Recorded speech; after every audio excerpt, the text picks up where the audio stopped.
LGBT төв хүн бүрт хүний эрх шударгаас нэр төр. Та яг одоо Mongolian Queer Podcast-ыг сонсож байна. За сайн байцгаана уу эрхэм өндөд сонсогчдоо. Mongolian Queer Podcast-ын ээлжит дугаар маань энэхүү эхэлж байна. Тэгээд манай зочин өөрийгөө танилцуулна уу? За намайг Энхмаа гэдэг LGBT төвийн эрүүл мэндийн хөтөлбөрийн менежерээр шинэхэн орсон хүн байгаа. Тэгээд би одоо 34 настай. Тэгээд Улаанбаатарт ерөнхийдөө тийм шинэ хүн байна. Өнөөдрийн подкастын маань сэдв болохоор өөрийгөө хэрхэн мэдсэн, мэдэрсэн, бусдад илэрхийлсэн, тэгээд бас жоохон болзоо хайр дурлал тал руугаа түлхүү ярина.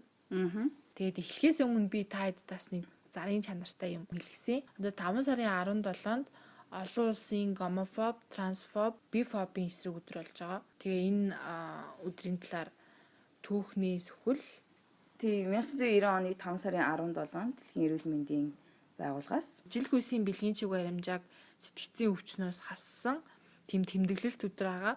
Тэгээ 2005 оноос хойш бүр яг олон улсын гомофоб, трансфоб, бифобийн эсрэг өдөр гээд дэлхийд даяар тэмдэглэдэг болсон байгаа. LGBT төв 2014 оноос хойш яг уламжлаад эрхийн төлөө урлаг гэ үзэсгэлэн шилдэг бүтээлийн уралдаан зарлаж байгаад нээлттэй олон нийтэд хүргэдэг болсон байгаа. Тэгэхээр энэ жил та хэд Монголын уран зургийн галерейд 5 сарын 17, 18, 19-нд ирж үзээрэй гэж хэлмээр байна. Тэгэд Facebook-ийн пэйжээс дэлгэрэнгүй мэдээлэл аваарай. За, Энхмаа анх өөрийгөө хэрхэн мэдэрсэн бэ? Хэдэн настай байсан бэ? ерөнхийдөө юуны өмнө бас өөрийнхөө бэлгийн чиг баримжааг хэлсэн дээрх би бол queer гэж identify хийдэг байгаа. Гэхдээ анх бол ер нь ингээд бодоодсэн чи амар анхны мэдрэмж бол тийм нэг early 20 насны үед байсан. Гэхдээ нөгөө нэг явцын дунд одоо ингээд том болсон хойно эргээд харахаар тэр маань бүр айл намайг 13 настай байсан байгаа байхгүй. Тэгэхээр энийг болохоор би сэтгэл зүйчтэйгээ маш удаан ярилцсны эцсээр ойлгосон. Жишээ нь гэвэл одоо анхны секс хийснийгаа би болохоор эрэгтэй хүнтэй хийснийгаа л одоо секс гэж бодож исэн. Тэр маань нөгөө нэг сексийн өөрийн маань ойлголт хүртэл heteronormative хүрээнд байсан байгаа юм л да. Тэгээд яг өөрийгөө хүлээн зөвшөөрсөн дээр бол би 26 7-тойд бол хүлээн зөвшөөрч ойлгож эхэлсэн гэх юм да хүлээж авч эхэлсэн. Гэхдээ бас эргэлзээ их байсан.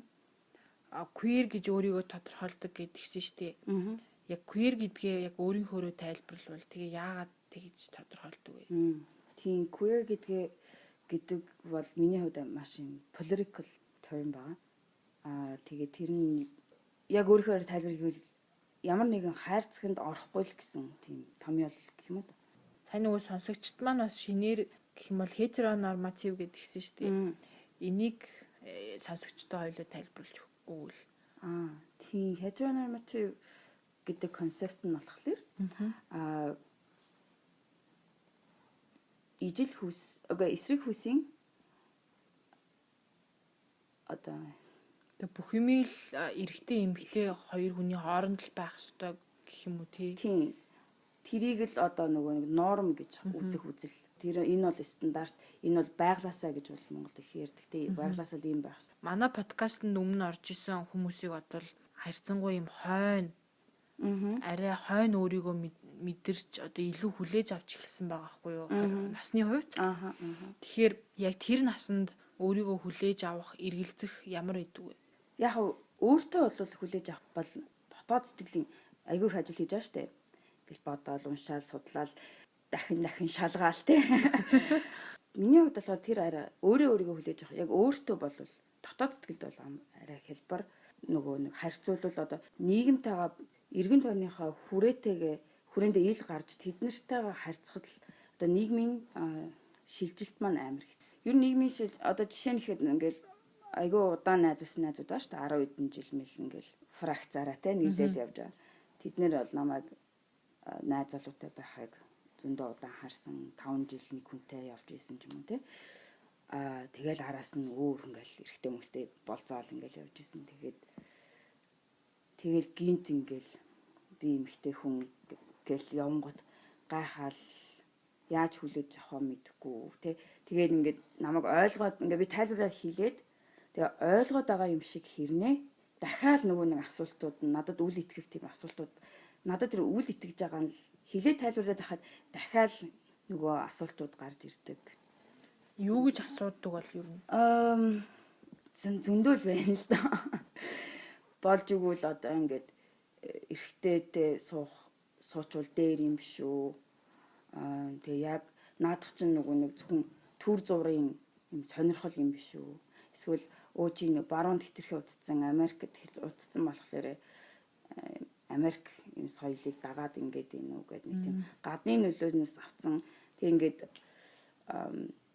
яг миний яг мэдрээд байгаа юмыг ингээд ойлгохыг хичээсээр нас ойлгож чадахгүй байгаа их хэцүү байсан. Тэгээд надаас чи одоо ингээ хүүсээ солиулах гэж байгаа юм уу гэдэг юм уу те.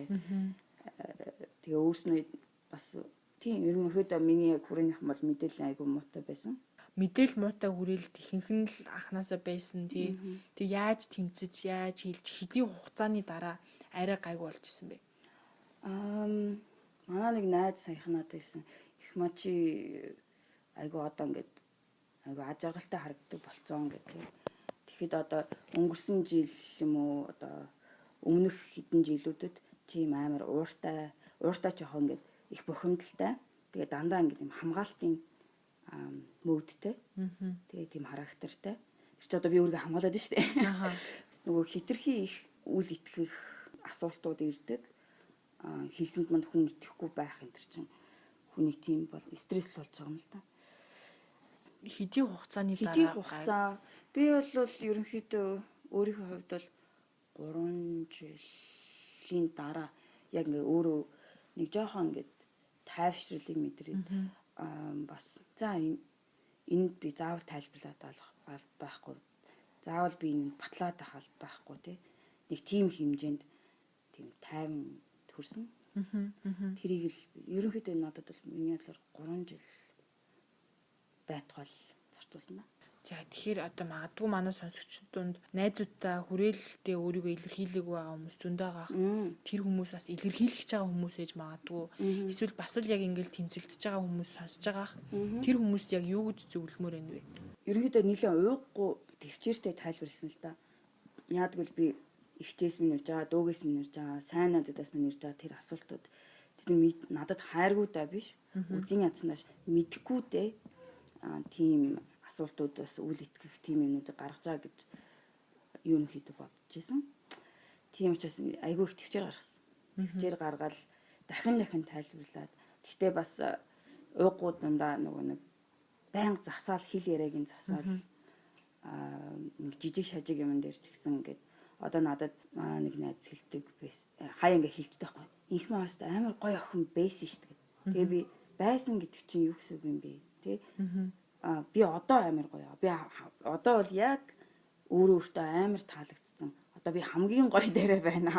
Тийм учраас чи одоо байсан гэд одоо би муухай болчихсон юм шиг.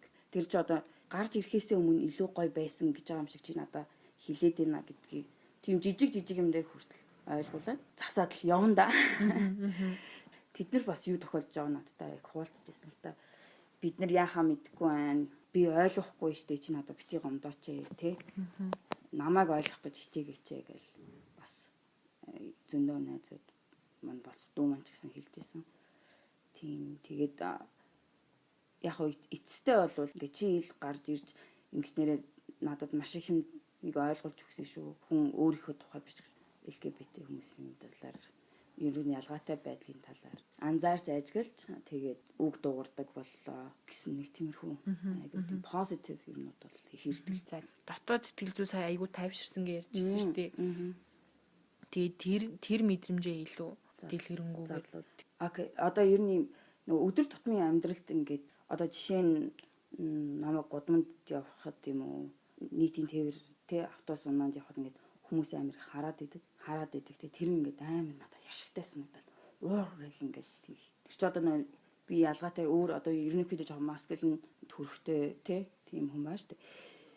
Тэгэл тэр мэрийн дээр ингээд амар бохимдаад тэр хүмүүсийн харц байгаа байдлаас ингээд амар баталгаал тэгэл ингээ уур хүрээд идэх байсан маань одоо дасаагүй зүгээр за би эднэрт юу ч батлах албагүй эднэрт би тайлбар өгөх заалжгүй одоо шаардлагагүй би өөртөө болж ийн өөртөө хайртай байна гэд ерөнхийдөө өөрийнхөө хайрлах айгүйх ажлыг хийсэн л дээ одоо би хайрлах өмнө нь ингээл айгүй ингээл эмгтээлэг байх гал хичээгээл зүтгээл болдгүй чаддгүй ч юм уу үгүй чадсан л байх л да. Гэтэ тэрэндээ хизээ сэтгэл хангалуун байгаагүй. Гэтэ одоо ингээл яг одоо байгаагаараа өөрийгөө хайрлахад одоо хүмүүс ингээд би дээр ч ингээд коммент хэлээд байдаг байхгүй юу. Чи одоо над сугныхаа өсийг хусаач, хөлнийхээ өсийг хусаач, хумсаа будаач, хумсыг чинь будаад үгүй. Хөмсгөө засаач, нүрээ будаач, давхраа илгээч гэл элдв янзаар тий. Гэтэл би чинь яг байгаадаа хайртай удаа нав ингээ өөрчлөх гээд илүү эмгтээлэг болох гээд өөрснийхөө стандартад тааруулах гээд ингээд энэ болгонтой ингээд хэмцээд үгүй би одоо ургацсан байгаа гэсэндээ дуртай тий. Миний хүмүүсийг ийм ингээд энийг яг ингээд би өөрөө мэдрээд агаад ингээ яг гараа хэлэхээр аюу хэцүү байна л да. Энэ бол тийм. Ер нь бол өөртөө 100% сэтгэл хангалуун болцсон юм байна шүү дээ. Тийм. Тэгжэл хэлэх гээд. Come out-ийн түүх бол ийм байгаа маань. Тэгээ болзоо хайр дурлалаа ярих уу? Тийм болзоо хайр дурлал. Энд ч их өргөн сэдвэлтэй. Их үхээс амар өргөн сэдв. Тийм миний хувьд бас айгүй хэцүү сэдв. Тэгээ за ингээл нэг come out хийчлээ. Тэгэл come out хийлээ гэл тэр нийгмийг би ойлгоод дотор нь байдаг зарчим дүрмийг шууд биднээс өгсөн шүү дээ. Би яг ингээд айгүй ингээд come out хийсний хандар яг ингээд буцаад нэг өсвөр насны хүүхд болсон юм шиг надад мэдрэмж төрчихсөн. Бүр ингээд яах учраа болохгүй. Бүр ингээд гуглдж байгаа хгүй. Lesbian bar хаана охтууд хаан цуглаж ийн гэл яг өөрийнхөө амьдэрдэг гэсэн хотод. Тэгээ надад тийм найз байхгүй тий. Ингээл тэрнээс эхэлж байгаа юм л та. Тэгэл яах вэ ингээл хүмүүстэй танилцал. Тэгсэн жигсэн л амар хэцүү байгаа байхгүй. Одоо нэг жишээ гэхэд өмнө нь ингээд эрэгтэй хүмүүстэй ингээд болцдог хахад ихэнхдээ эрэгтэй хүмүүс одоо дийлэнхийг хийгээл одоо шийдвэр гаргадаг юм. Тэнгуут одоо ингээд эмэгтэй харьцаан дээр байхаар хэн шийдвэрийг гаргах юм бол би яг яах ёстой юм бол надаас юу хүлээж байгаа бол гэл ингээл амар их юм бодоол тий. Яг уучраа ингээд олж чадахгүй. Дээрээс нь бас нэг насны асуудал шүү дээ. 30 гарцсан тэг ингээ харахаар ингээд одоо юу гэдэг ангийнхан донд тий. Өөрийнхөө олон нийтийн донд нааг бол хүн хараад өө энэ бол уучраа олцсон энэ бол юм мэджаа гэдэг. Тэгээ бодчих би бол дотор нэг 18 8-тай юм гүгээд байгаа ч юм шигтэй ингээд тэр мэр айгуу тийм чаленж юм байдаг байхгүй болцох юм дээр. Тэгээд би өөрийнхөө өмнө амьдарч исэн хоттой бол онлайн дээр их хийдвэсэн. Яг онлайн дээр дажгүй боломж юм. Тийм ихэнх хүмүүс чинь нөгөө яг LGBTI олон нийт, queer олон нийт гингуу тий. Шууд бинийг хараад шууд тохирол тэгээд шууд хосоо олоод ерөөсөө ингээд одоо тий бэлгийн цөөнх байх нь ганц би байж болно гэдэг юм бас орж ирдгүү ч юм уу. Бангил ингээл нэг бэлэн хідэн хүн байдаг. Тэгээ хитгэн хүн байдаг. Тийм. Тэгээ харин тийм хитгэн хүн байгаа чинь бас өөр амар асуудал. Жижигхэн байна те. Community маань олон нийт маань жижигхэн байна. Тэгэл. За яг би бол Улаанбаатар ялцчихгүй аягүй шинэ аа. Урд нь бол Сан Франциско бол Окленд хотод Калифорни мужид амьдарч исэн. Тэгэхэд тэнцээ чинь ингээд надаас нэг найз манаас чи ингээд Монгол хүнтэй болцмоор байна уу? Гадаад хүнтэй болцмоор. Тэгэхээр би надад тийм сонголт байхгүй штэ хандаа. Хаан вэ тэр надаас өөр queer хүн Монгол community-д тий. Тэгэхээр тэр бол надад тохироогүй асуулт. Яг тэр нөхцөлд бол байх жишээний. Тэгэл одоо ингээл Монгол төрчлээ. Одоо бол яг юу л тохирох асуудал байгаа л та.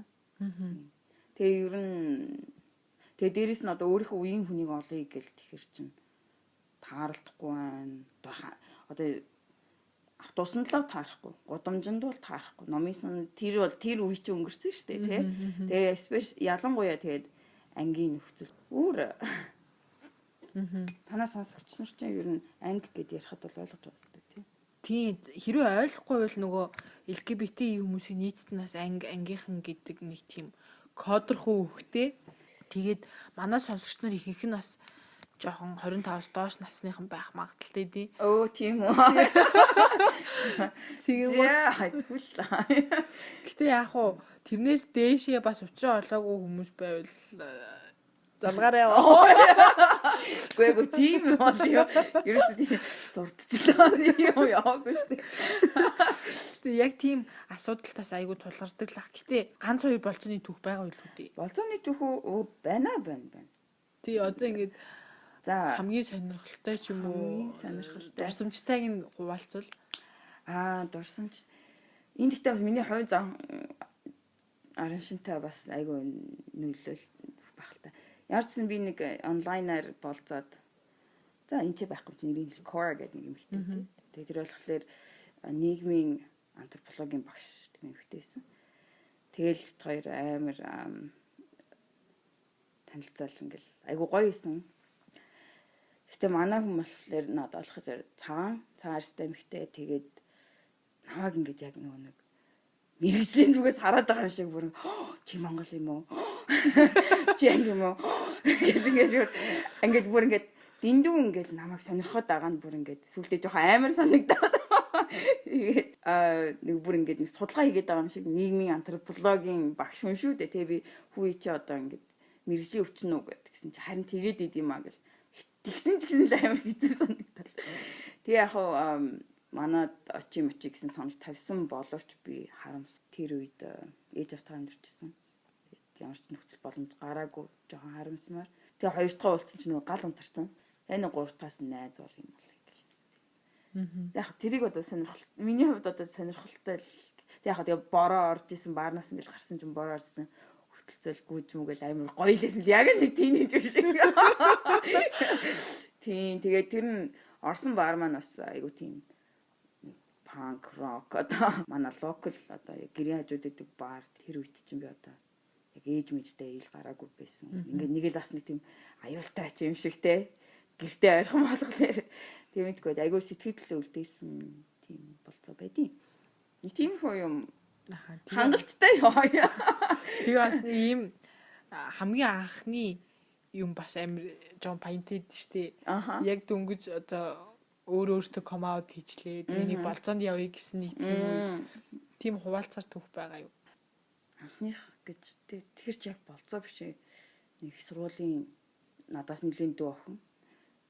Ер нь бол их хандтай байсан надад. Тэгээд би нэг сургуульд явж байгаа юм чинь яах юм димидээ нэг тэрхий ойрхон болохоор ер нь зайгаа барьж байгаа. Тэгээд төгсний тэрийг төгсчихлээр өдөр төр нь очиод тэгээд нэг тэгэл амар бас л буруу ойлголтчихсан. Би одоо энийг ч гэсэн сайн одоо ер нь айгүй тийм их боддог юм. Тэгээд хандраад байсан. Тэгээд би одоо үнсмэр сандаад үнссэн. Тэгээд би өөрөө дотроо боттойгоо бит хоёр үнсэлтчлээ гэд бодсон. Тэгэл салаа явсан. Гэтэл маргааш нь над руу маш урт мессеж ирсэн. Ингээд чи намайг ашиглалчлаа. Чи намайг согтуухаар дэлгэмдүүллаа. Би чамтай танилцсан. Харамсаж гин гэл. Тэгээ тэр бол нэг дөнгөж ингээд гарч ирээд нэх удаагүй байгаа миний хувьд амар цохилт олж орж ирээд бүр ингээд сэтгэл зүйн хувьд ингээд бүр айгу хэцүү байсан. Тэгээ би бүр ингээд нэг харанхуу хашааны болмол руу чирээд ингээд нэг хүчиндэх гцэн юм шиг би хүнд тийм мэдрэмж төрүүлсэн юм шиг надад тийм сэтгэл төрчихсэн. Тэр бол амар байсан. Тэгээд ерөнхийдөө нэг миний айгуу сүүлийн үед их ойлгосон юм болохоор эмэгтэй харьцаан дээр одоо тэр consent тэг communication гэх хоёр том юм байна ш. Баруун талаа Америкт миний болцсон эмэгтэй болгоно нийл баг ярьдаг юм. Болзоонд гарлаа consent language хэрэглээ явцдаг. Consent гэдэг нь одоо зөвшөөрөл авах. Хүний биед дураараа хүрэхгүй байх. Үгүй бол үгүй те. Тэрийг ингээд шууд эртгэн ингээд ярьцдаг. Миний хувьд нэг охинтой болцож байхад чи надад хүрэх болгонд асуух хэвээр ч юм уу те. Нэг тийм ингээл тэр нь ингээл надад харамсалтай нэг би нэг эрэгтэй хүмүүс энтрийг заалчгүй муулах гэдэг юм биш шүү. Зүгээр өмнө нь ингээд эрэгтэй хүнтэй болцож байхдаа одоо тэр нэг охин үнссэн чинь одоо зөвшөөрлгүй үнслээ гэл хэлсэн те. Тэр үедээ байцсан хинч надаас зөвшөөрөл авч байгаагүй. Чамааг өмсч болох уу гэх тий. Үдий ингэж насалт. Тэгэл хөөх бас ийм байт юм багтаа гэж амар гайхал юм тий. Тэгсэн чинь тэр нь яг миний ойлгосноор миний л байсан хүрээнд айгуу тийм том сэдв байхгүй юу. Сайн ярилцаж ойлголцох тэгээд үргэлж тийм зөвшөөрөл авах гэх юм уу ингээд нэгнийхээ тавьсан шаардлагыг хөндлөх. Тэр бол тэрийг тэгэл би сэтгэл зүйчтэйгээ л айгуу их ярьдаг байсан. Тэгэл энийг чинь ерөөсөй ойлгохгүй байна гэж манай хүн тэгэл яг тийм надад ойлгуулах гал хичээгэл. Гэтэ өстой чухал сэдв биш. Би л бас яг тэгж ярьдаг гэж сонсоогүй л тэгтээ бас энд байгаа хүмүүс ч гэсэн тийм болоосэй гэж боддог байхгүй юу? Нэг дүнгиж уулзаад танилцаад анхны болцсон дээр амар зөвшөөрлөг хурж мөрөхөд надад л аян бүдүүлэг санагддаг. Тэгээд Монголд бас мэдгүй ээж магадгүй гэтээ сонсож байгаа хүмүүсээс яг асуувал айгүй гоё нэг тийм нөгөө хүнээ хүндэлж байгаа нь мэддэгддэг бас амар гоё сэтгэл төрүүлдэг юм билээ. Надаас бас яг нэг тэгж асуужсан. Тийм ер нь бол энэ бол яг come out хийснээс ингээд тий надад айгүй шинэсэн. Одоо ч гэсэн энэний учрыг олох гээд ингээд хичээгээл явж байгаа. Би ингээд хамгийн сүүлд айгүй том crush та. Тэгээ яг бодлоо би тэр хүн тэр нэг удаан мэддэг байхгүй. Тэгээ өмнө нь ингээд тэрний бид хурж исэн байдлаа ингээд бодглохлоор бас амар дураараа би буруу гэж бодож байгаа байхгүй. Одоогийн өнцгөөс харах нь тэгээд ингээд амар хамаагүй хурцэн тохиолдод байгаа байхгүй. Тэгээд тэр бол муухай. Хамгийн сүүлд байтгаа нөгөө уулзахт би амар үнсхийг хүссэн. Тэгээ нөгөө нэг айгүй сургуультай их ажилласан байгаа шүү дээ. Энэ тэгээд би чамаа өмсч болох уу? Би өмсмээр байна гэдээ асуусан. Гэтэл үгүй гэсэн.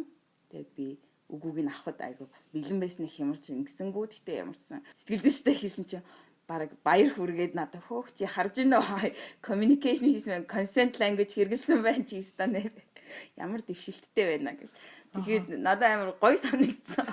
Нөгөө нэг сэтгэл зүйчээсээ 5 ши авсан даа ч юм уу. Тэгээд бас өөрөө нэрээ би чинь бас тийм биш дээ ингээд. Тэгснээрээ би бас тэр нэг гомдоогаагүй те ингээд хэрвээ би нөгөө нэг асуулгүйгээр шууд өмснөл айгүй муухай сэтгэл төрөхсөн байгаа байхгүй тэр хүнд. Тэ. Тэгээ асууснараа тэр хүн үгүй гэж хэлээд нэг цаашдын ингээд харьцаагаа ч гэсэн ингээ айгүй гоё цэвэрхнэр одоо л ингээд үргэлжлүүлээд найз хэврэг байгаа. Тэгээ айгүй их шилжилт хийж байгаа юм байна тий. Тэгээ тэнд бас ингээл яг олон нийттэй гайгүй тасаа идсэн чи буцаа Монгол руу тий. Тэгээ Монголд байгаа хүмүүсээс айгүй л асуусан чи юм хитээ хүрээч аа. Гэтэ ер нь энэ одоо бусдын шийдвэрийг хүндлэх тэгээд асуух тэрэн дээр бол тэрийг бол амар зөвл харилцаанд их зөвл юм бол гэж бодоод байгаа шүү дээ яг уу Улаанбаатар намайг яг нөө харъя жилийн дараа яриж гэж. За өөрийнхөө түүхийг нээлттэй хуваалцсанд баярлалаа. Тэгээд бусдад яг хэлхийг хүссэн илэрхийлмээр байсан ч юм уу өгөх зөвлөгөө байна уу? Өгөх зөвлөгөө. Ер нь бол учраас дэш насны над шиг мэдрэмжтэй одоо гэдэг хойно гарч ирсэн эсвэл аль эрт өөртөө гарцсан юм бусдад гараагүй далд байдаг тий хүмүүс яг зүгээр ойлгож байна өөрийн чинь ойлгож байгаа ойлгодог бас тийм хүн байгаа шүү. Нэг фейс бомб хийж мэрлээ. Ерөнхийдөө ганцаараа биш шүү. Тэгээд уусаа энэ амар хэцүү. Тэгтээ боломжтой. Тэ яг твсэр төвчээр ингээл юм. Тийм би яг азар бас сэтгэл зүйч тий олж надад тэнд боломж байсан болохоор Монголын нөхцөлд бол арай өөр гэдгийг бас мэдж байгаа л да. Тэгээ нэмэлхэд LGBT төв яг тусламжийн утас ажилуулдаг 95 15 92 70 гээд энэ утас руу залгаад сэтгэл зүйн анхан шатны зөвлөгөө авах боломжтой. Нэмээд хэрвээ сэтгэл зүйч хэрэгтэй ч юм уу бүр их ажиллах шаардлагатай бол би тэд бас холбон зурцалдаг шүү. Тэгэхээр санаа зовлтгүй залгаарэ. Яг одоо 20-од насны ч юм уу өсвөр насны сонсогчдоо сандаад заавалчгүй come out хийх тухай биш те. Яг хувийн зүгээсээ юу зөвлөмөр өгдөг вэ? Өөртөө их зөөлөн байгаарай. Өөрийгөө их хайрлаарай. Тэгээ бас ганцаараа биш гэдгээ дандаа мэдчих хэвээр. Тийм ер нь өөрийгөө хайрлах амар чухал та. Тэгтээ яг тэгэл яаж хайрлах юм гээд бас юмнууд байгаа л та. Тэгээ ер нь бол self care одоо өөрийгөө тордож ингэж хайрлах ялангуяа нэг сэтгэлийн эрүүл мэндэд амар анхаарах хэрэгтэй. За. Хоёулаа яг дараагийн удаа яг тийм өөрийгөө хайрлах тухай бас подкаст хийж өгч болох юм тий. Яа тэгээ санал авахгүй тий. Та хэд бас яг сонсомоор байгаа сэдвээ бичих боломжтой байдг шүү. Комментээр бичиж болно.